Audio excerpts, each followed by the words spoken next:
Hello, welcome to Poetry Writer Studios. Today, y'all 9th grade children are going to learn from our brilliance. The two poems that we analyzed are written by the great Langston Hughes.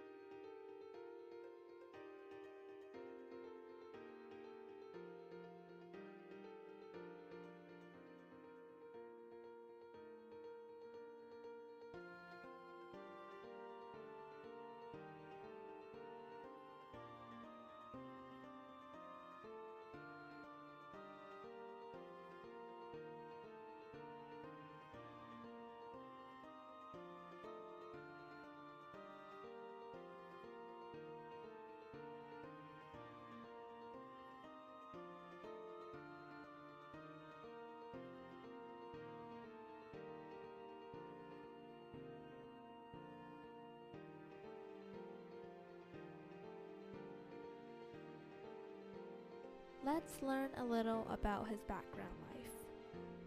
So, Langston Hughes, whose full name was James Mercer Langston Hughes, was born in 1902 in Joplin, Missouri. His mom worked odd jobs, so he stayed with his grandmother for his childhood. He would have had a boring childhood, but it was his grandmother's stories that immersed him into the world of literature. It was his grandmother that taught him the power of the people. He traveled across the world, learning about different cultures.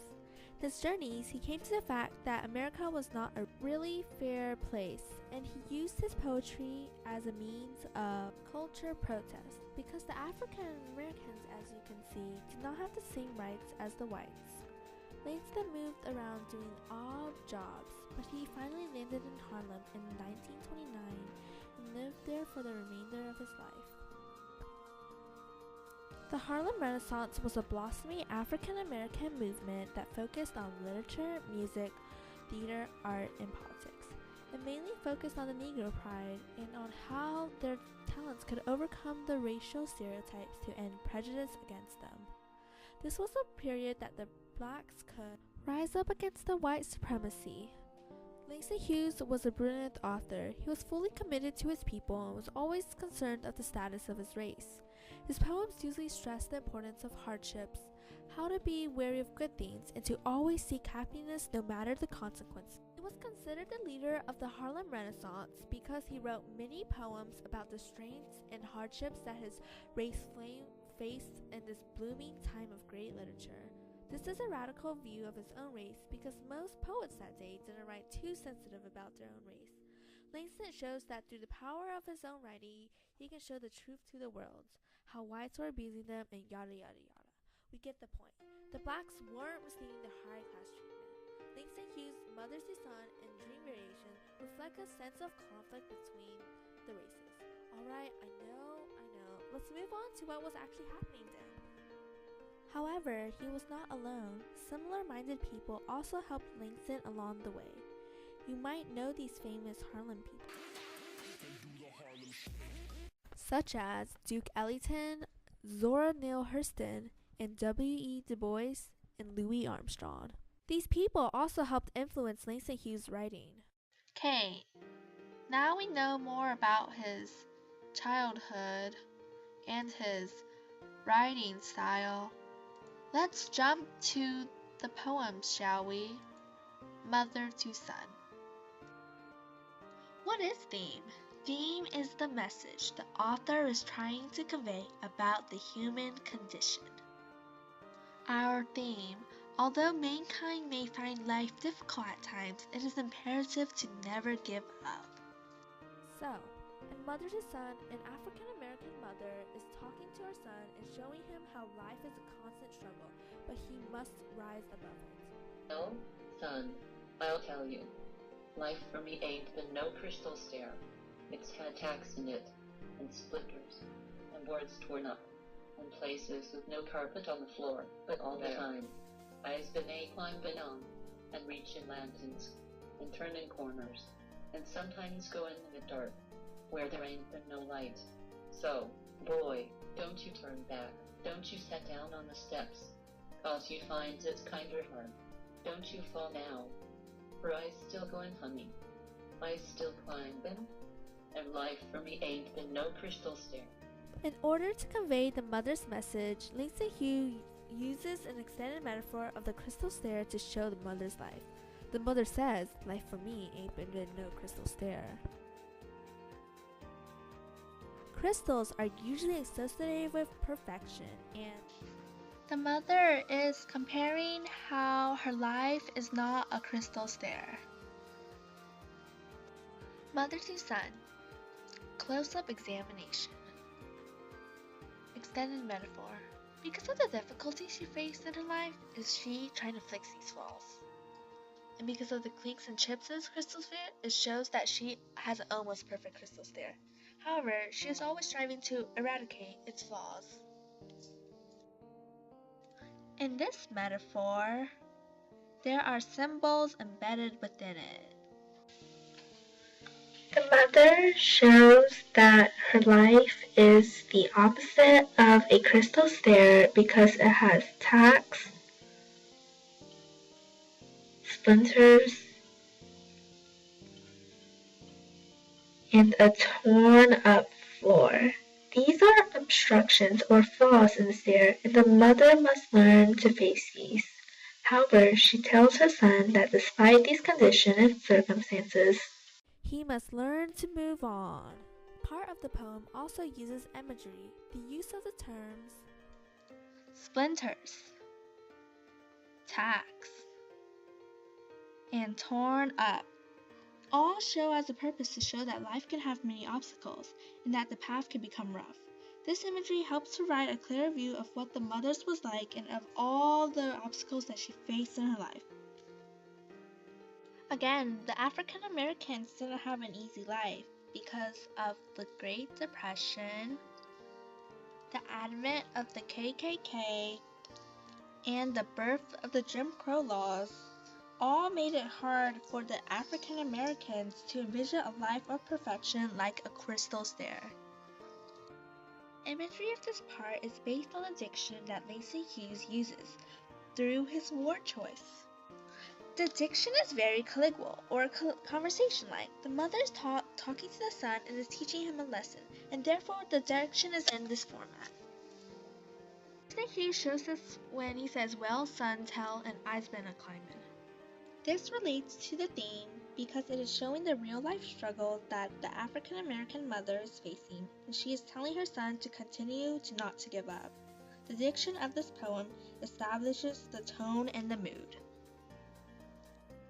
The tone at the beginning of the poem seems to be very up front, as the mother is plainly describing to her son that life is difficult. When she says, "Life for me ain't been no crystal stair," she is showing that she wasn't born with a silver spoon in her mouth. She actually had to overcome the obstacles given in life, yet towards the end of the poem, her tone changes to being motherly since she teaches her son that no matter what the consequences are, he must still carry on with his life and overcome the hardships. In the lines towards the end of the first stanza, she states, "So, boy, don't you turn back. Don't you step down on the steps." His mother is advising him that he should always be climbing the staircase and always surpass the mistakes. The mother is nurturing her son and having a heartfelt conversation with him. From this tone, we readers can interpret the mood. At the beginning of the poem, the reader experiences a feeling of sympathy toward the mother because she says that her life is bare. In these lines and reaching landings, and turning corners, and sometimes going in the dark, the repetition of the word "and" shows that she will continuously encounter obstacles in her life, and these obstacles will keep on reappearing. This also reinforces the idea that the mother has a long way to go climbing the staircase.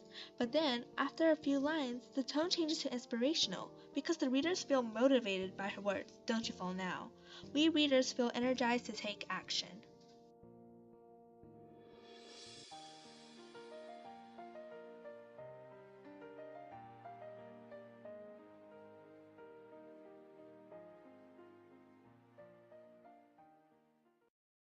This poem was about a mother's hardships. She is advising her son to never give up when there are hardships.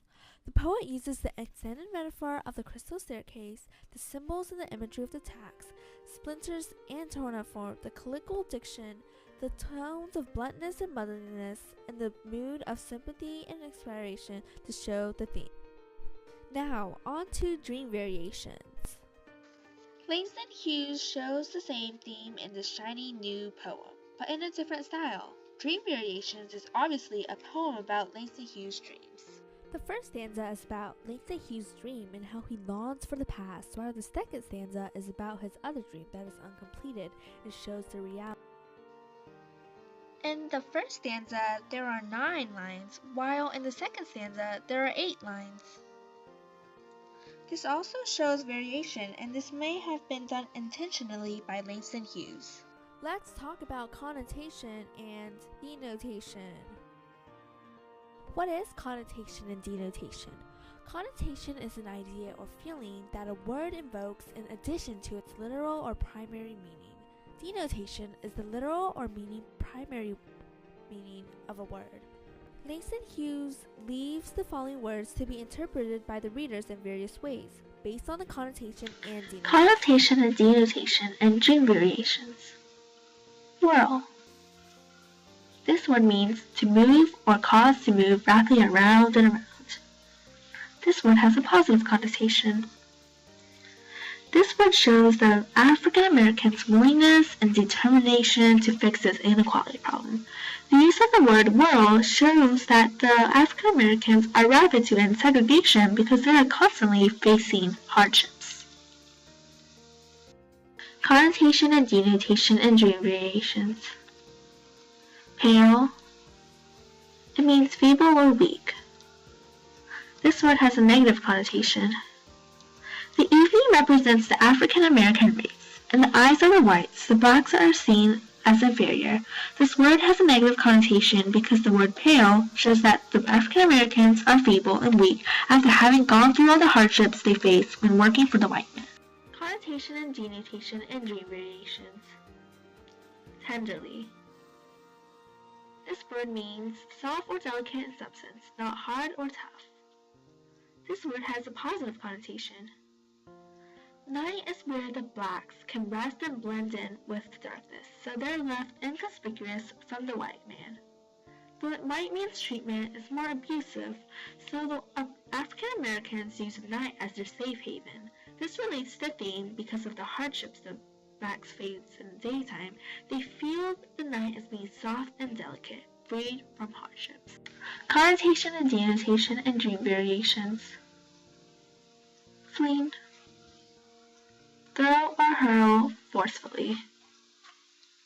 This word has a negative connotation. Even though the connotation is negative, Langston Hughes is trying to show fling in a more positive way by using that the African Americans want to be free in the society of the white man because working as blue-collar workers, the African Americans must face many hardships back in that society. Connotation and denotation and dream variations. Quick. This word means moving fast or doing something in a short time.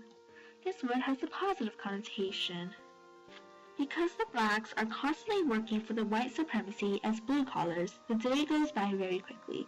The use of quick has positive connotation because the African Americans are probably very happy to leave work to get back to their homes after a long day of hard work. So what do these words whirl, tenderly, pale, fling, quick all mean overall? Is that the words with the positive connotation show that the black man's will to overcome hardships, and the words with negative connotation show the whites' harsh treatments of blacks.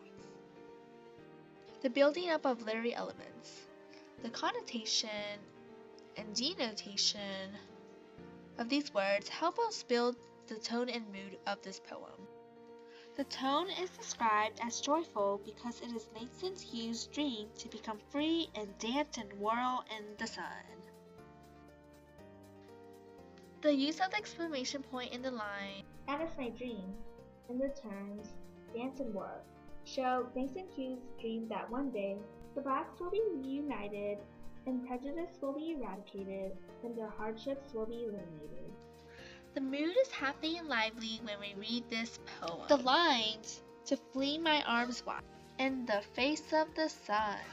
Dance Whirl Whirl makes us feel the African Americans' will to be free and to just dance in the sun and whirl without any hardships. Even though the second stanza shows his reality, the jovial attitude continues in the lines, till the quick day is done. Rest that pale evening. Provide us with the same sense of freedom and happiness where the author just wishes to dance until the day ends without any hardships. This relates to the theme because the use of fleeing and sun show that the African Americans want to rebel against the whites for the torment that the whites put them through. However, the later line, Rest that pale evening, shows that the solution in the society is getting better, and the blacks can find comfort in the presence of their own race, free from any hardships. The tone and mood are happy, but what is this whole poem really talking about? There's a deeper meaning, so let's explore that. Correlation between the day and night is an extended metaphor that compares the two opposing races. The day represents the whites, while the night represents the African Americans. When Langston Hughes uses the lines, when the white day is done, he is referencing not only the sun, but also that the whites were mainly in charge of the African Americans, because in those days, Langston Hughes was writing poems. The African Americans were mainly working under the whites and listened to orders of them. The lines, to fling my hands wide in the face of the sun, also showed that the white people are the sun because it is Langston Hughes' dream to dance freely in the whites' presence without any hardships. Till the white day is done, then rest a cool evening. Black like me. Show that the race can be free from the whites' man rule because they are out of work in the evening. The black man explicitly represents himself to the night. The use of the words rest and black show the black man's pride that he and his race can overcome adversity and end prejudice. Poetry is a funny thing. It can be interpreted in so many ways. And because Langston Hughes is dead, we may never know the true meaning of his poems. But that's all the time we have, so hope you guys enjoyed our video. Signing off with Poetry Writers Studios. See you next time.